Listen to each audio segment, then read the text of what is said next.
रोज का जो अभ्यास हो रहा है विश्व योग दिन का, उसके लिए तैयार हो जाए। सबसे प्रथम ईश्वर प्रणिधान, दोनों हाथ नमस्कार में, आंखें बंद है। दो पंक्तियां आज आगे की हम बताएंगे, उसे भी हम लोग याद कर ले। श्रीमन नारायण नारायण हरि हरि,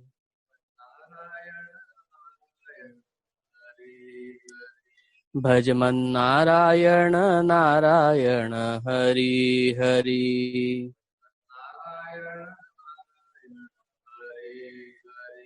सूर्य नारायण नारायण हरि हरि,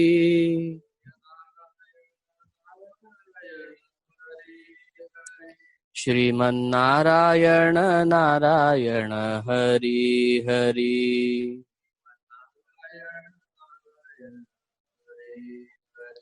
भजमन नारायण नारायण हरि हरि,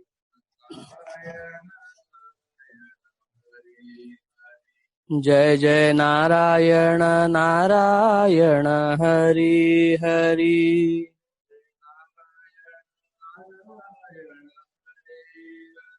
श्रीमन नारायण नारायण हरि हरि,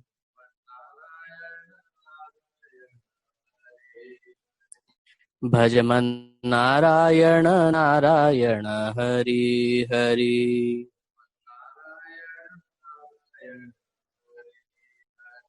भजमन नारायण नारायण हरि हरि।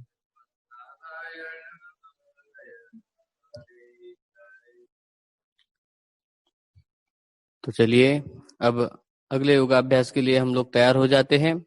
दोनों हाथ सावकाश नीचे छोड़ दीजिए। हाथों पर बल देकर उठकर अपने स्थान पर खड़े हो जाए और ईश्वर प्रणिधान के बाद उत्थित विवेकासन, वह भी हम लोग बहुत जलद गति से और उत्थित विवेकासन करने जा रहे हैं। यह भी एक नया प्रयास है। तो दोनों हाथ नमस्कार में जोड़ लीजिए सीने के पास। आंखें कोमलता से बंद है। दोनों पांव की एड़ियां पहले ही मिली हुई है। संपूर्ण शरीर की ओर मन ले आइए। कलाई और सीना स्पर्श में मन लगाए। कलाई और सीना स्पर्श में मन लगाते हैं तो श्वास लेते समय वहां पर सघनता और प्रश्वास के साथ शिथिलता का अनुभव हम लोग ले रहे हैं।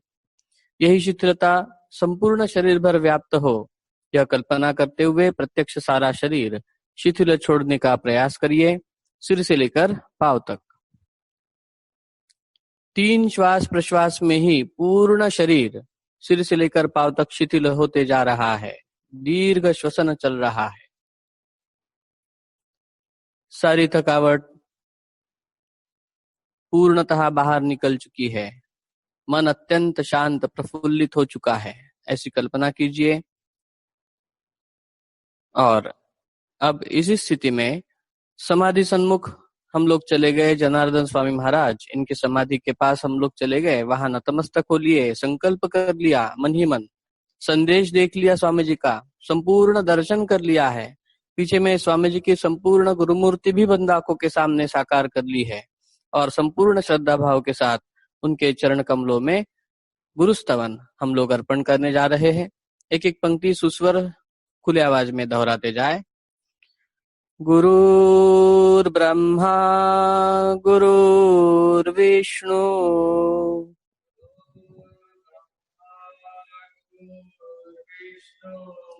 गुरुर्देवो महेश्वरः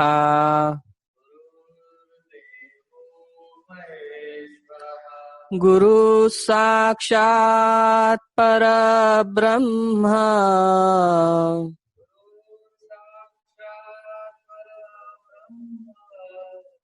तस्मै श्री गुरवे नमः।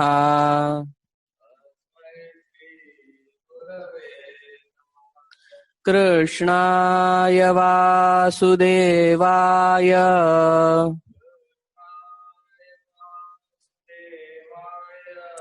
हरये परमात्मने प्रणतक्लेशनाशाय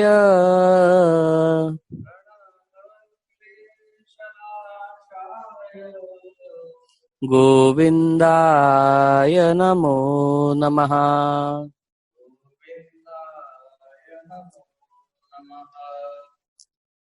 तो चलिए सावकाश दोनों हाथों को नीचे छोड़ दीजिए। गुरु को हमने स्तवन भी अर्पण कर लिया है, मानो गुरु पूजा ही हमने प्रारंभ कर लिए है। यह योगाभ्यास जो हम लोग कर रहे हैं, यह योगाभ्यास आज दुनिया में पूर्ण जहाँ पर तनाव ही तनाव है, मानसिक तनाव, ये कोरोना को दूर करने के लिए अपने अंदर में और क्षमता बढ़े, रोग प्रतिकारक क्षमता, इसके लिए भी यह योगाभ्यास बहुत काम में आता है। तो चलिए यह योग दिन का अभ्यास करने के लिए हम लोग प्रारंभ कर लेते हैं। दोनों पाँव में अंतर ले लीजिए 1 से 1.5 फीट तक का। दोनों हाथ शरीर से चिपके हुए हैं, जंघाओं से सटे हुए हैं। एक अंक में अब हम लोगों को एक एक कृति याद है, सारा शरीर दाहिनी ओर घुमा लेना है। प्रारंभ कर लेते हैं।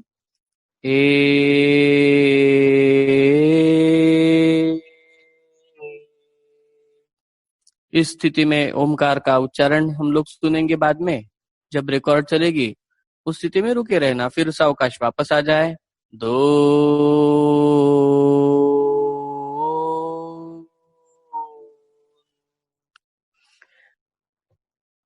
पुनः ओमकार का उच्चारण इस स्थिति में होगा, वह सिर्फ सुनना है, हम लोगों को कहना नहीं है। फिर 3 का अंक, 3, 4,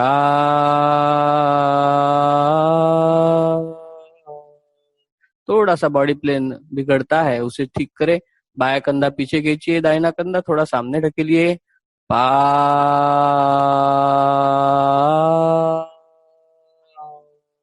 अब दाहिना कंधा थोड़ा पीछे कर सकते हैं क्या, देखिए। दंड कान से चिपके हुए, सावकाश वापस ओमकार होने के बाद 6,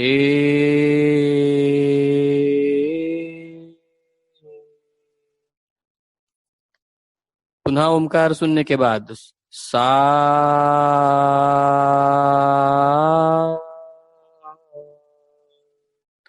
पूर्णतः शरीर ढीला छोड़ दिया। गला, गर्दन, दंड कान से जो लगे हुए थे वह भी अब ढीले हो गए हैं।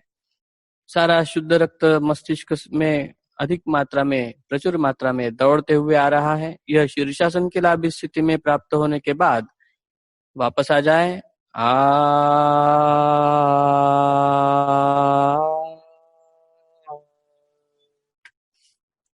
बहुत अच्छे। इसी पद्धति से आगे का आसन भी हम लोग करेंगे। तो चलिए सब लोग तैयार हो जाए। सावकाश दोनों हाथों को पीछे बांध लीजिए, दोनों पाँव की एड़ियां मिली हुई रखिए, दृष्टि सामने आई लेवल पर हम लोग बराबर देखें तो संतुलन अच्छा होगा। पुनः दाहिना पाँव सामने ऊपर उठाते हुए ओमकार, इसमें ओमकार नहीं है, इसमें एक के बाद एक और कृति करते जाना है 6 अंक तक। चलिए दाहिना पाँव सामने ऊपर उठाए, पहुंचा अपनी ओर हो। 1,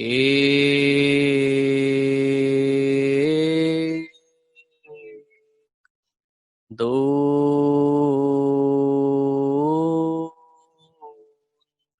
3,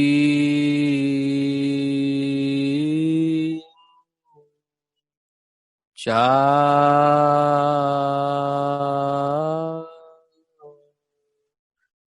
5,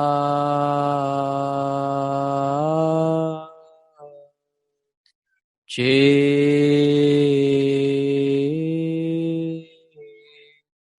7।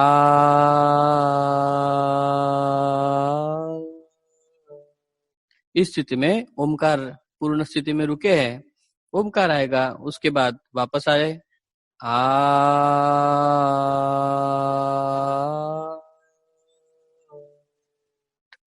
यह आसन अब हम लोग बराबर गति से भी ले रहे हैं, क्योंकि यह सब तालबद्धता इसमें होने वाली है। ताल के साथ जैसे नाच नृत्य होता है, वैसे योगाभ्यास भी इस ताल में हम लोग कर रहे हैं, यह ध्यान रखते हुए और अपना योगाभ्यास चल रहा है। अब आगे का आसन होगा कटी चक्रासन और वृक्षासन। बाया हाथ बाजू से ऊपर उठाते हुए दंड कान से लगने तक हाथ ऊपर उठाया है और दाहिनी ओर झुकते जाए कमर से। दाहिना हाथ दाहिने घुटने तक चला जाए। प्रारंभ करेंगे। ए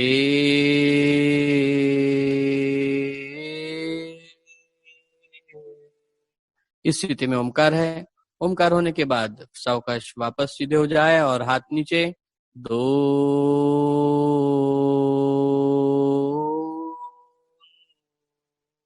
दाहिना हाथ इसी पद्धति से ऊपर उठाए। तीन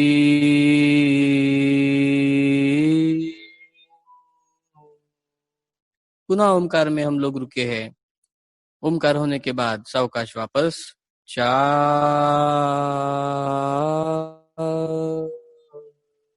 वृक्षासन।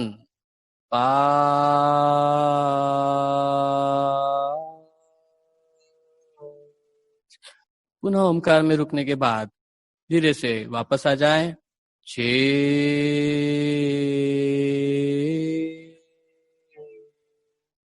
7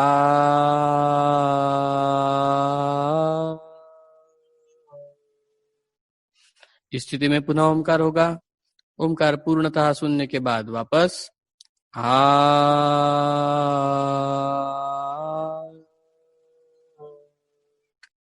बहुत सुंदर।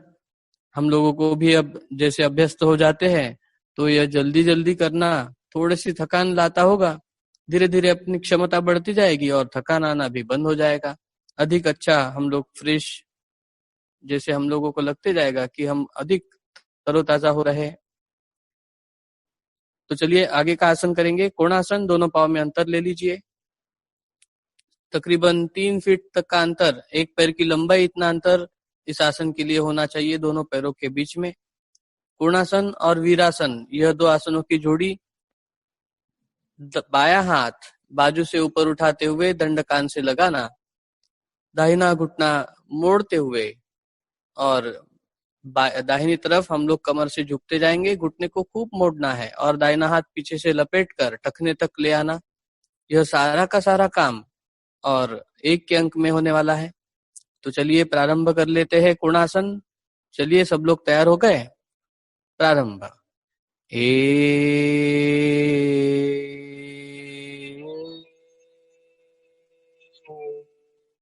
यह आसन की पूर्ण स्थिति है। इस स्थिति में एक ओमकार सुनाई देगा, उतना उसमें हम लोग रुकना है और धीरे धीरे वापस आए। 2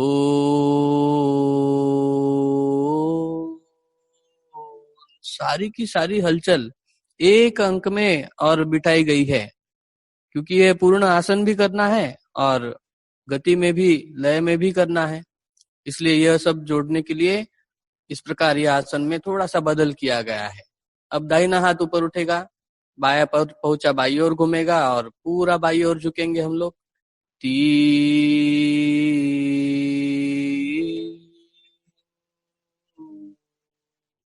थोड़ा सा देखिए सीना सामने आ रहा है दाहिनी ओर से, उसे भी पीछे कर सकते हैं। यह जानबूझकर थोड़ी सी गलतियां करके दिखा रहे हैं, क्योंकि हम लोगों को एकदम परफेक्शन आएगा नहीं। अभी जितना करके दिखाया उतना आता है तो ठीक, नहीं आता है तो थोड़ा कम करे। 4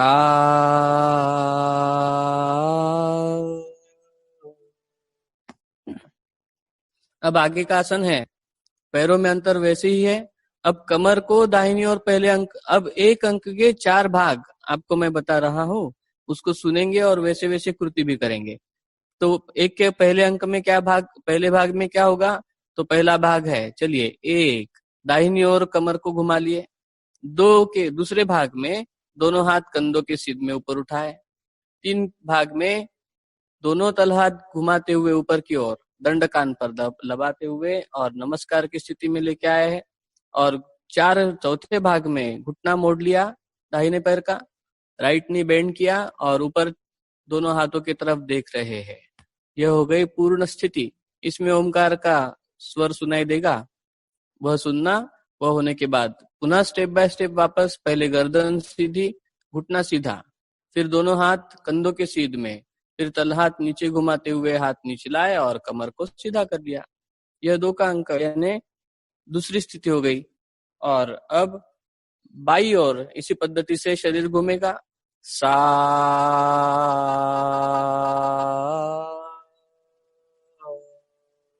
देखिए पूरा 7 के अंक में जितनी कृतियां बताई वह वैसी की वैसी पूर्ण हो गई।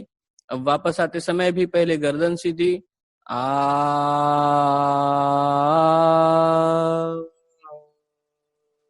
कमर भी सीधी कर लिए। बहुत सुंदर। यह वीरासन। उसके आगे आज का नया आसन हम लोग जो सीखने वाले हैं वह है सूर्य नमस्कार।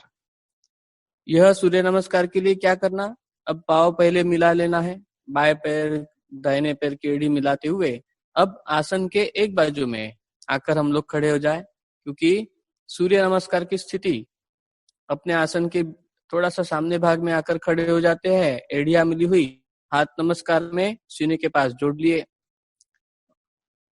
और एक मंत्र का उच्चारण आपको बताया जाएगा, उसको आप भी दोहराए बाद में, और उसके बाद सूर्य नमस्कार की विधि प्रारंभ करते हैं। तो चलिए सूर्य नारायण को वंदन करने के लिए पहला मंत्र, ओम ह्राम मित्राय नमः।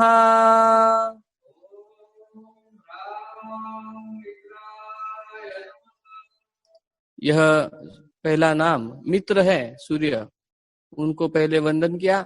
अब एक सूर्य नमस्कार का अभ्यास आज हम लोग सीखेंगे, और एक के अंक में क्या करना, तो यह भी गाने के बीट में सब कुछ हम लोगों को बाद में एडजस्ट करना है, तो उसी की तैयारी चल रही है। इसलिए पहले क्या करना, एक के अंक में दोनों हाथों को ऐसे ऊपर फैलाते, ऊपर उठाते हुए दंड कान पर दबाना, एक, और ये ऐसे पीछे की ओर झुक गए।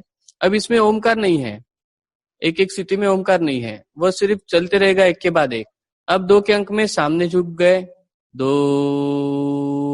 पूरा सामने झुके हैं, और तलहाथ बिल्कुल पैरों के आजू बाजू में जमीन पर लगाते हुए और माथा घुटने के ऊपर लगा लिया। 3 के अंक में अब हाथों की जगह हमारी फिक्स हो जानी चाहिए।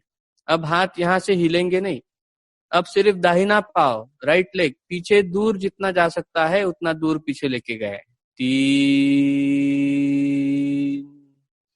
और दाहिने पैर का घुटना भी सीधा ऊपर ही रखा है, जमीन से लगा नहीं है वह, और गर्दन सीधी है, और सीना भी सामने की ओर दबाया है। बाएं पैर की जंघा बाएं पैर के पिंडली के पास लगी हुई है।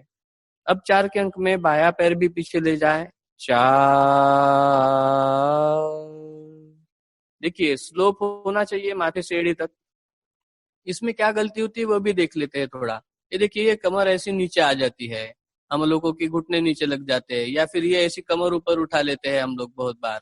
तो ये गलतियां न करते हुए ये सही स्थिति होनी चाहिए। एड़ियों को पीछे खींच लिया, नाभि अंदर खींच लिए, और माथे से लेकर एड़ी तक सुंदर एक स्लोप, घसरगुंडी जिसको मराठी में कहा जाता है, वैसी घसरगुंडी बना लिए। अब 4 स्थिति हो गई। अब आ गई विशेषता अपने स्वामी जी की। अब थकान आने के बाद उसको निकालने की एक व्यवस्था इस सूर्य नमस्कार में की गई है, वह यानी कि 5 के अंक में भुजानुवासन। देखिए घुटने जमीन पर लगा लिए, एड़ियों पर बैठ गए, और पैरों की उंगलियां खड़ी है। बहुत लोग इसमें पैरों की उंगलियां सुला देते हैं, वह गलती भी नहीं करना। गलतियां, दोनों पैरों की उंगलियां एकदम सीधी रखना, खड़ी रखना, माथा जमीन पर रख दिया, परंतु हाथ और पांव की जगह कहीं पे भी हिले नहीं है, जहां थे वहीं पर है।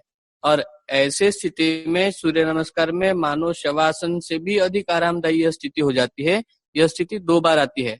यह अपने परमहंस परिव्राजकाचार्य जनार्दन स्वामी महाराज की बहुत बड़ी और देन सूर्य नमस्कार के अभ्यास में है। अब 6 के अंक में शरीर को सामने की ओर लाना और साष्टांग प्रणिपातासन में आने का प्रयास करना। 8 अंगों से नमस्कार, देखिए कौन से अंग। डाइव लगाते हैं वैसे शरीर सामने लाया, 6 का अंक। माथा जमीन पर लग गया, सीना लग गया, नाभि को अंदर खींच कर रखा है, दोनों पैर को, घुटने भी जमीन पर लगे हुए, दोनों पैरों की उंगलियां लगी हुई, 6 अंग हुए, और दोनों हाथों के तलहाथ भी जमीन पर लगे हुए, और कोहनियां एकदम समांतर रखी हुई है। हमारी कोहनियां खूब दूर हो जाती है, इसमें कोहनियों को पास में रखना चाहिए। यह 6 का अंक हुआ। अब 7 के अंक में शरीर को सामने खींचना पहले, और फिर पूरा शरीर ऊपर उठा लेना, 7 भुजंगासन। ये देखिए पूरा शरीर सामने खींच लिया, सीना भी उन्नत कर लिया, कंधे पीछे खींच रहे हैं, कमर को सामने सामने हाथों के पास जितना हो सके उतना लाने का प्रयास किया, और घुटने भी ऊपर है, पूरा वजन हाथों पर है और पैरों की उंगलियों पर है। अब आगे का आसन 8 भूधरासन। एड़ियों को जमीन की तरफ ढकेल दिया, गर्दन पूर्णतः अंदर ले लिए, मानो नाभि की तरफ देख रहे हैं। और अब पुनः आराम करेंगे। 9 भुजानुआसन। एड़ियों पर बैठ गए, माथा जमीन पर लगा दिया। यह जैसे कि पहले हमने 5 के अंक में भी यह अभ्यास किया था, आज अभी 9 के अंक में भी किया है। अब आगे सूर्य नमस्कार समाप्त हो रहा है, इसलिए अब दाहिना पांव राइट लेग ही सामने की ओर लेना। वह कहाँ तक लाना चाहिए? तो बिल्कुल अपनी करांगुली जो है पांव की, वह दाहिने हाथ के अंगूठे के सामने चली जानी चाहिए। ऐसा प्रयास अवश्य करेंगे। पहले दिन कर रहे हैं तो इतना आएगा ही ऐसा नहीं, इसलिए अपने स्वामी जी का संदेश भी याद रखना कि जितना यथाशक्ति हम लोग कर सकते हैं, परंतु निरंतर यह योगाभ्यास करते जाओ। तो चलिए, दाहिना पैर सामने लेना है। 10। बहुत सुंदर स्थिति। अब 11 के अंक में बायां पैर भी उसी प्रकार सामने लीजिए। 11। और दोनों हाथ पुनः पांव के आजू बाजू में जैसे थे, अब यहां से हाथों को हिलाने की अनुमति है। अब धीरे से सीधे हो जाएंगे। 12। देखिए, हाथ सामने की ओर लाए, फिर हाथ सीने के पास नमस्कार की स्थिति में लाए हैं। तो चलिए, आज का योगाभ्यास हमने पूर्ण कर लिया है। आगे के अब जो कल हम लोग आसन करेंगे वह बैठे हुए आसन की स्थिति के आसन होने वाले हैं। और यह सारे योगाभ्यास हम लोगों को देखने के लिए बहुत सारी व्यवस्था की गई है। यूट्यूब पे है, जनार्दन स्वामी जी का वेबसाइट का जो एड्रेस आपको बताया गया है www.jsyog.org, ये अपना वेबसाइट है। यहाँ पे भी यह सारे वीडियो हम लोग अपलोड कर रहे हैं और वो लाइव उसमें भी दिख रहा है, बाद में भी हम लोग देख सकते हैं। इंस्टाग्राम के ऊपर भी हम लोग यह सारी चीजें अभ्यास देख सकते हैं। तो यह व्यवस्था इन सब जगह पर बताई गई है। और अब आगे गुरुजी का मार्गदर्शन लेने के लिए धीरे से हम लोग नीचे बैठेंगे। दोनों हाथ नीचे छोड़ दीजिए, सावकाश नीचे बैठिए साधी पालकी में।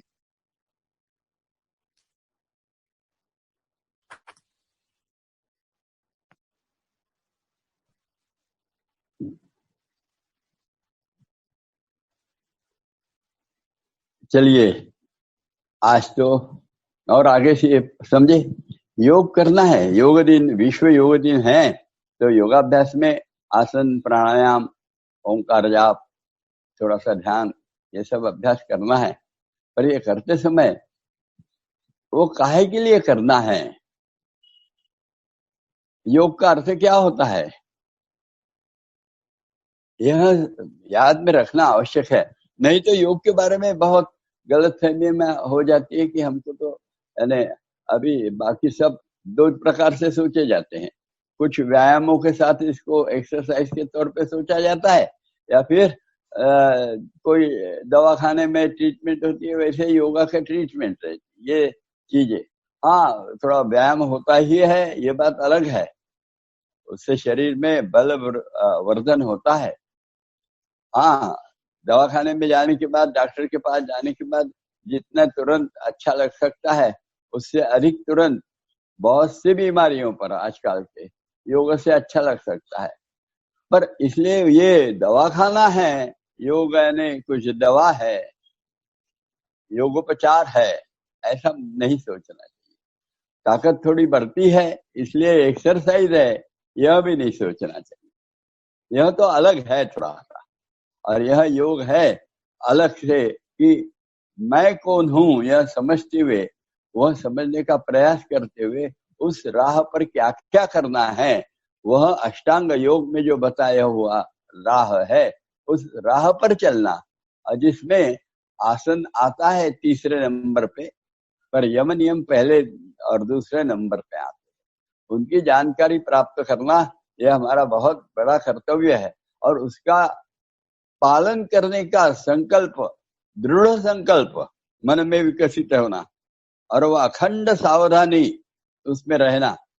ये हर कदम हम जो जीवन में चलेंगे उस समय यह यम नियम का मुझे पालन करना है, यह आवश्यक मन में पक्का ठालना चाहिए। ऐसा यदि हमको आदत लग जाती है तो सही अर्थों में फिर हम योग करने लगते हैं, और योग यानी फिर जुड़ते हैं, यानी फिर योगाभ्यास करते समय तन मन जुड़ता है, तन मन बुद्धि जुड़ती है, उसके साथ में हर एक जो समाज का बाकी समष्टि का भाग है, यानी हर जीव है, उसके बारे में एक सहसंवेदना मन में निर्माण होना, यह भी जुड़ना है।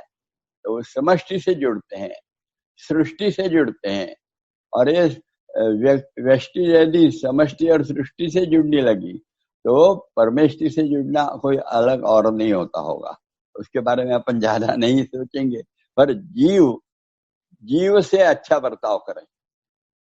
नहीं तो अपन अभी कल पेपर में, अब उसके जानकारी तो नहीं है, पर वो हाथी थी, उसको कितना तकलीफ हो रहा था। हम लोग इंसान दे रहे तकलीफ, ये बहुत बुरा हो रहा है। ऐसे कैसे तकलीफ दे रहे हैं? हमें तो रास्ते में चींटी मिली तो हमारे तो अहिंसा परमो धर्म कितना है कि रास्ते में चींटी होगी, इसलिए हमारे जैन मुनि चलते समय उसको बाजू में करके जाते हैं, झाड़ते हैं थोड़ा सा। ये हमारे पास संस्कृति है, और ये है अहिंसा। और बाद में सत्य आता है। सत्य में तो जो सही है, जो योग्य है, पता है, उसका आचरण करना, यह सत्य है। बाकी तो सत्य में अभी सहज ले सत्य का, अभी 3 रूम का ब्लॉक है, और अभी मोबाइल तो बंद रखा है, लैंडलाइन है घर में, और एक फोन आया, घर में बच्चा है, उसने फोन लिया, और आदत हो गई है बच्चे को। अभी हमने सत्य से परा कैसा कर दिया है वह हमको पता है। तो लैंडलाइन आता है और वो पूछता है, बाबा आए करे, तो पिताजी है क्या? तो वो बोलता है, हाथ रखता है। वो बहुत होशियार है आजकल की पीढ़ी, वो बोलने की जगह हाथ रखता है और पूछता है, बाबू बाजू में बैठे रहते, बाबा गुड़बले सर का फोन है? तो गुड़बले सर का फोन है, यानी गुड़बले सर के 1000 रुपए मैंने लिए थे और वो दिए नहीं है अभी तक। तो फिर बच्चे को बताना कि नहीं है बाबा। बच्चा बोलता रहता है कि भाई देखता हूँ बाबा है क्या। 3 रूम के ब्लॉक में बाबा है कि नहीं ये पता नहीं बच्चे को, और बच्चा ऐसा बोल रहा है, और ये सामने वाला भी समझ रहा कि ये तो झूठ बोल रहा है बच्चा। हमने आदत दिला दी। फिर बच्चा बोलता है कि अरे हो बाबा घरात दिसत नहीं है, बाहर गेले असावे, बाहर गए होंगे बाबा। यह जो बोलने का तरीका है, बचपन से ही हम झूठ का सहारा लेते जाते हैं। ये नहीं लेना चाहिए। सत्य परिस्थिति बताना चाहिए। सत्यम ब्रूयात प्रियम ब्रूयात बताया कर, और सत्य अप्रिय नहीं बोलना चाहिए, पर असत्य तो नहीं बोलना चाहिए। इसकी तरफ ख्याल देते हुए अहिंसा, सत्य और अस्तेय, यह एक तीसरा भाग है अपने जीवन में। यह अस्तेय बड़ा विलक्षण भाग है। योग में जो बताए है यम, जो समाज से संबंधित है। ये जो सब है ना, ये अपने वैयक्तिक ही केवल नहीं है, ये समाज से संबंधित सारी चीजें हैं। सत्य बोलना है तो लोगों से बोलना है हमको। सत्य या असत्य जो बोलते हैं तो लोगों से बोलते हैं, अपने से क्या असत्य बोल पाएंगे? अपन तो अपने को अपना सत्य पता ही रहता है, अपनी क्या हिंसा करेंगे। और मैंने कल परसों बोला था कि बाल थोड़ी नोचते बैठेंगे और अकेले रहते। हिंसा दूसरे की जाती है। अरे केवल भोजन करते करते जबान दांतों तले आ गई तो क्या दांत को, जबान को तोड़ देते क्या? नहीं तोड़ते। वो अपनी है, अपन वो वहां कोई गुस्सा भी नहीं होते, कुछ नहीं होते, बस चलता है अपने को। आए ऐसा कर लेते हैं, और फिर खूब ही हो गया तो वहां घी लगा लेते हैं, इतना ही करते हैं। तो ये जो सब चीजें हैं, ये समाज से संबंधित है। जब दूसरा व्यक्ति सामने आता है तो फिर हमारा अहिंसा, सत्य, ये इसका महत्व बढ़ते जाता है। और फिर हम तो सामाजिक प्राणी है, तो हमारे लिए तो खूब आवश्यक है इसका पालन करना। और फिर आता है अस्तेय, चोरी नहीं करना, अस्ते यानी चोरी करना, अस्ते यानी चोरी नहीं करना। अब हम बोलेंगे चोरी कहाँ करते, भाई हम क्या चोर है? हाँ, थोड़ा बहुत चोर अपन रहते हैं बहुत बार। जैसे कोई कारखानदार है, व्यापारी है, कोई और एम्प्लॉयर्स हैं, यदि ये लोग रहते हैं तो हम पाते हैं कि वो दाम चोर है, यानी कम देते हैं थोड़ा तनख्वाह और ज्यादा काम चुस्त रहते हैं, उसको काम चोर, दाम चोर बोलते हैं।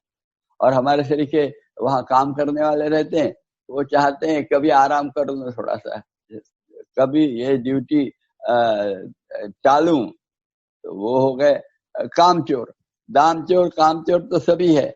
इतना नहीं, अब मैंने तो देखा है कि अब ऑफिस में काम करते हैं, तनख्वाह मिलता है, पर ऑफिस में पेन आता है, रबड़ आती है, स्केल पट्टी आती है, पंचिंग मशीन आता है, स्टेपलर्स आते हैं, रस्सी आती है, पिन्स आती है, खोड रबर आता है, पेंसिल आती है, राइटिंग पैड आता है। ऑफिस में काम के लिए आता है, पर ये कितने घरों में जाता है।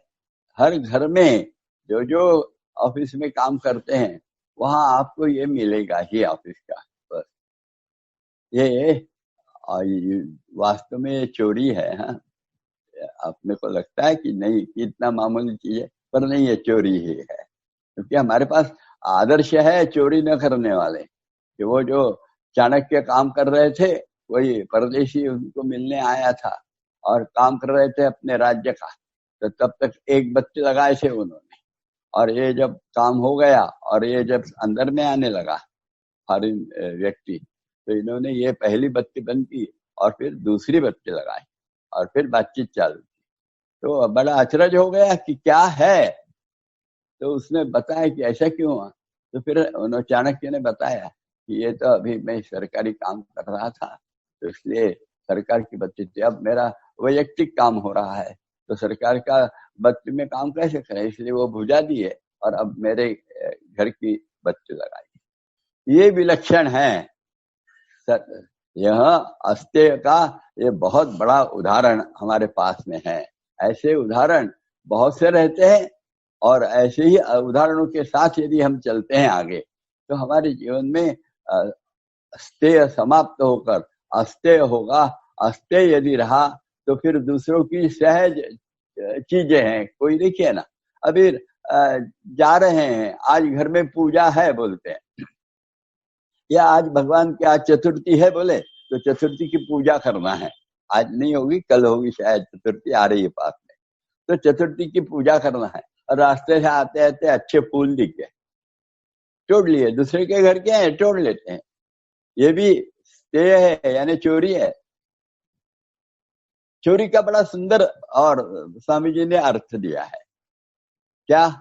तो कोई भी निर्मित के लिए यदि मेरा कोई परिश्रम नहीं है, उसके लिए मेरा कोई उसके लिए और सहयोग नहीं है, उस निर्मित के लिए मेरी कोई कल्पनाएं नहीं है, मेरी योजना नहीं है, ऐसी चीज पास में रखने की इच्छा रखना, या कोई रखता है तो उसको अनुमोदन देना, ये चोरी है।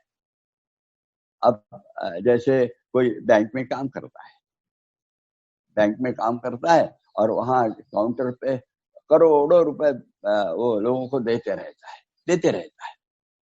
अब इतना दे रहा है लोगों को, तो वहां थोड़ा सा एक पैकेट मैं भी रख लेता हूं ना, ऐसा कहा तो चलेगा क्या? नहीं। क्यों? तो उसको वो काम के लिए उन्हें अब रिजर्व बैंक का ही उदाहरण ले लें, समझे, रिजर्व बैंक तरह की चीज है, तो उसमें कैसा होता होगा कि उसमें पैसे तो बहुत आके पड़े रहते हैं, और वो पैसे नहीं रहते, कागज रहते हैं नोट के। पर जब वो बैंक के बड़े अफसर आते होंगे और वे जब उसको हिसाब में लेते होंगे और अब ये पैसे हो गए ऐसा बोलते होंगे, तब उसको पैसे की कीमत आती है। यानी वैल्यू तो ये आदमी ने दी है ना, तो वो बोलेगा मैंने पैसा प्रोडक्ट किया है तो मैं ले जा सकता हूं। नहीं। क्यों? तो उसके लिए उसको जो काम करना है, ये वैल्यू निर्माण करना है, उसके लिए उसको तनख्वाह मिलती है, वो तनख्वाह का अधिकारी है, न कि उसने वैल्यू निर्माण की इसलिए उस नोट की भी उसको रखने की अधिकारी है। ये परिश्रम करना यह पर्याप्त नहीं है। परिश्रम करने के बाद निर्मित चीज का अधिकार भी आपको हो तो फिर ठीक है, और नहीं है तो आपने वो वस्तु रखी तो चोरी है। ये स्वामी जी ने बड़े सहज रूप से हमको बताया, उसको याद करते हैं हम जीवन में, हर क्षण याद करिए तो बड़ा अच्छा होगा। अब समय खत्म हो रहा है तो एक छोटी सी उदाहरण बड़ा सुंदर था, कल देखेंगे, आज तो यही रुक जाएंगे। नमस्कार।